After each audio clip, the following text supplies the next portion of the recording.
On admire souvent les entrepreneurs qui travaillent fort, ceux qui exécutent vite, ceux qui tiennent tout ensemble, ceux qui répondent à tout, ceux qui ralentissent jamais en fin de compte. Et pendant longtemps, c'est exactement ce qu'il faut faire. Mais il y a un moment où travailler plus ne crée pas nécessairement plus. Un moment où exécuter parfaitement ne fait plus nécessairement grandir l'entreprise. Un moment où tu comprends que ton problème n'est plus ton niveau d'effort, c'est ton niveau de direction. Ton entreprise fonctionne, mais en coulisses, c'est le vacarme. Si tu avances à l'intuition, dans l'urgence et dans le bruit, alors cette émission est faite pour toi. Je suis Christian Généreux et j'aide les entrepreneurs débordés à retrouver cadence, clarté et direction. Ici, on transforme la cacophonie en vraie symphonie entrepreneuriale. Pas de recette magique, mais en reprenant la baguette pour que tu deviennes toi aussi le chef d'orchestre de ton entreprise. Bienvenue à l'effet Crescendo. La semaine dernière, on a regardé ensemble ce faux solo, ce moment où tout repose sur toi. Aujourd'hui, on va ailleurs. On entre dans la structuration consciente.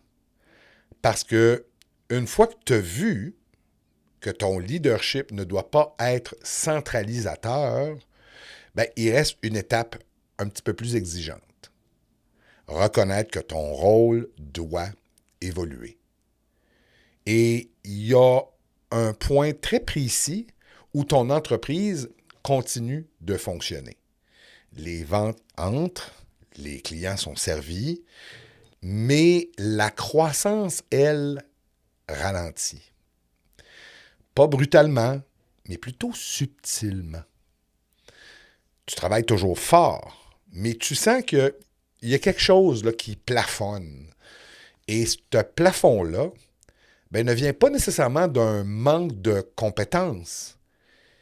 Il vient plutôt d'un manque d'architecture. Et je pense justement à un de mes clients qui est en pleine expansion. Il est solide, il est intelligent, bien sûr. Il est aussi très, très, très stratégique. Et son entreprise, elle roule très bien, mais chaque décision, ben, ça revenait à lui, ce qui est un petit peu normal. Mais là, chaque priorité, chaque arbitrage, chaque nouvelle direction, en fait, il ne micro-gérait pas nécessairement, mais il centralisait. Et la centralisation, c'est beaucoup plus subtil que le contrôle. Fait que là, j'ai demandé, ben, si ton entreprise a double demain, est-ce que ton mode actuel tient? Puis là, il m'a répondu, ben, il dit, oui, mais je vais m'adapter. Ben, c'est exactement ça, le piège. S'adapter par intensité. Et plutôt que de structurer pour la croissance, ben, il croyait que sa capacité personnelle était la solution.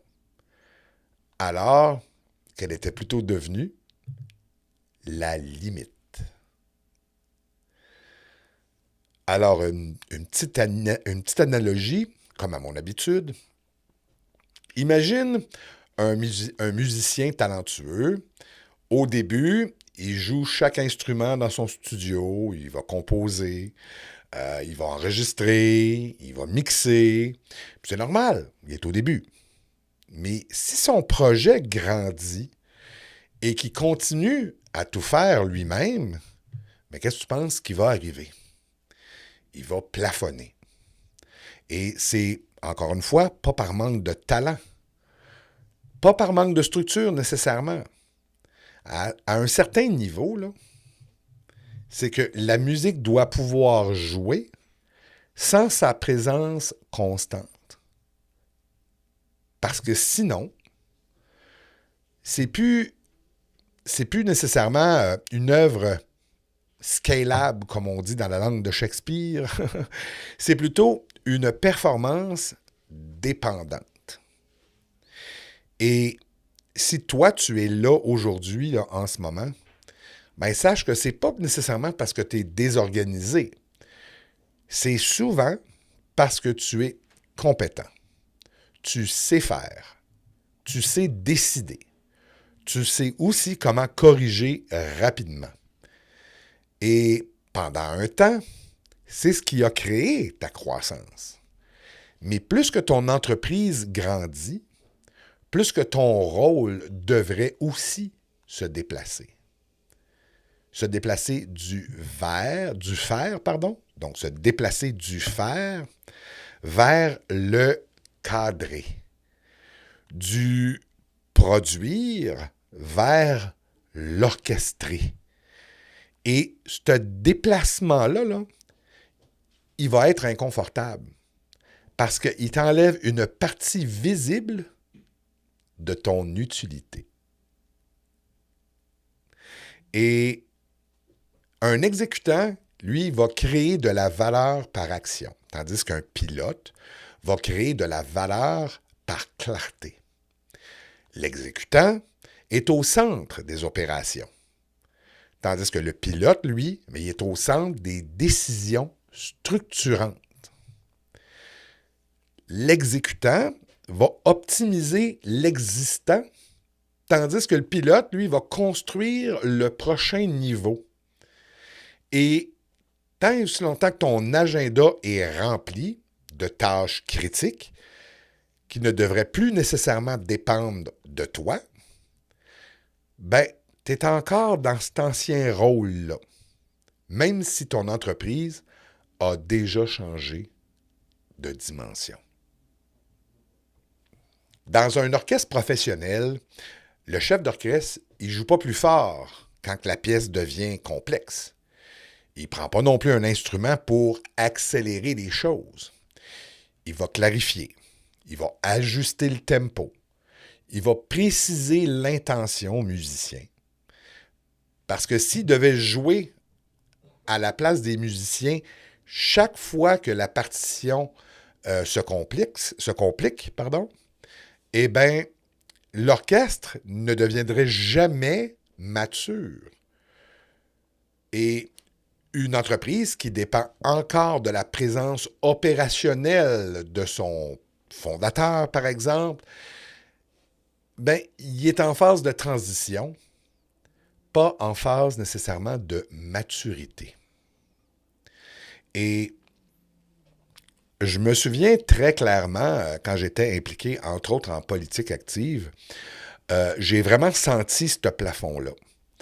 Je travaillais énormément, je produisais plus que jamais, mais je sentais toujours une tension constante. Chaque décision stratégique, ça passait toujours par moi. Chaque nouvelle idée dépendait aussi de mon énergie. Et j'étais un peu fier de ça.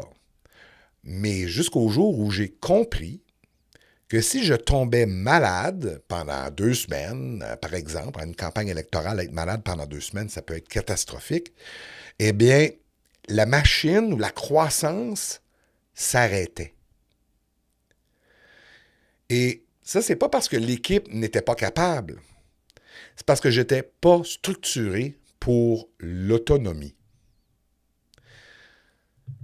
Alors, j'ai commencé à formaliser, à clarifier, à écrire ce qui était implicite, à définir des critères, plutôt qu'à corriger après coup. Et c'était pas spectaculaire, là, mais c'était transformationnel. Puis pourquoi ça? Parce que progressivement, j'ai senti quelque chose changer. Moins de pression, beaucoup plus de stabilité, beaucoup moins d'urgence et évidemment beaucoup plus de direction. Voici quelques signes là, qui disent que tu es encore un exécutant. Entre autres, tu es le point de passage automatique. Ton absence ralentit les décisions. Tu corriges encore trop de détails. Mais aussi, la croissance dépend de ton intensité. Alors voici maintenant les signes quand tu passes pilote ou chef d'orchestre entrepreneurial. Les rôles, premièrement, sont clairs. Les standards sont définis. Les décisions se prennent dans un cadre qui est tout à fait établi. Le système, lui, il avance même en ton absence. Le passage n'est pas émotionnel, il est plutôt structurel. Alors, quelques petites étapes ici, là. Premièrement, observe. Où es-tu encore indispensable par défaut? Et là, après ça, tu vas cartographier, en fin de compte, quelles sont les décisions qui pourraient être cadrées plutôt que d'être validées. Après ça, formalise, clarifie les priorités, transfère et accepte que certaines décisions ne passent plus nécessairement par toi. Et ensuite, ajuste.